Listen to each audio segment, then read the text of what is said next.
belongs to no nation, it's not regulated by a central bank, and yet it's a recognized commodity and store of value. We're talking about Bitcoins, a geek-inspired currency that's either a taste of the future or a fad to rival the Dutch Tulip bubble of the 1600s. Bitcoin is a decentralized open source digital currency that will eventually have a fixed number of units, 21 million to be exact. But with the currency releasing a meager 25 new Bitcoins every 10 minutes, that number won't be reached until 2140. But that rollout figure will be halved in 2017 and will continue to halve every 4 years.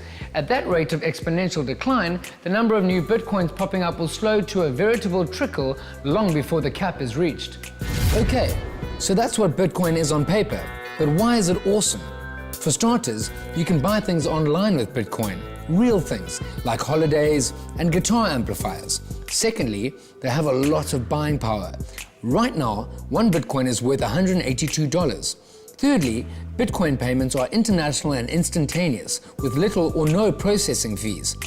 Fourthly, users can mine Bitcoins, meaning that it's possible to get Bitcoins without paying for them. Mining involves putting your computer at the service of the network to crunch the data needed for its continued operation.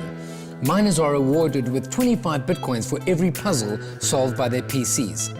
Lastly, and most attractively, Bitcoin is a network. There's no central Bitcoin bank or government authority regulating the Bitcoin currency.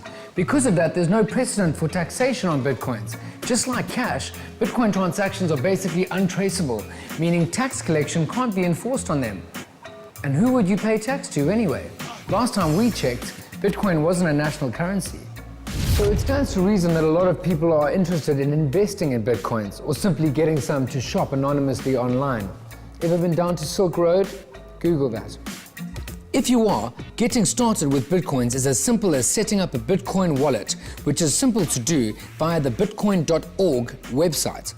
Once that's done, you can deposit funds, buy Bitcoins, sell Bitcoins, and convert them into cash via a slew of Bitcoin exchanges and wallet hosts that have sprung up to meet the demand.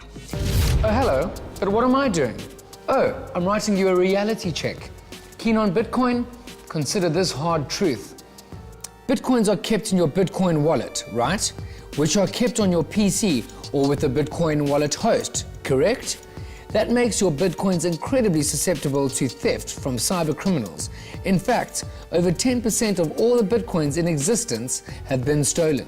And once they're gone, they're gone. There's no tracing them and no getting them back. But despite the dangers, Bitcoin now has a global circulation of more than $2 billion on paper. 2 years ago, one Bitcoin was worth less than $1. Right now, it's hovering around the $190 mark. It's becoming a hugely valuable resource, and for early adopters, has proved to be an incredible investment. If Bitcoin manages to rid itself of its commodity status, then the prospect of a global currency that truly revolutionizes the way we understand money and the way we manage it looms large. Right now, all indications are that Bitcoin is a bubble waiting to burst. And if it does, other forms of digital cash will almost certainly come along. Until then, hold on to your common sense. They turn into rands and pounds almost every time.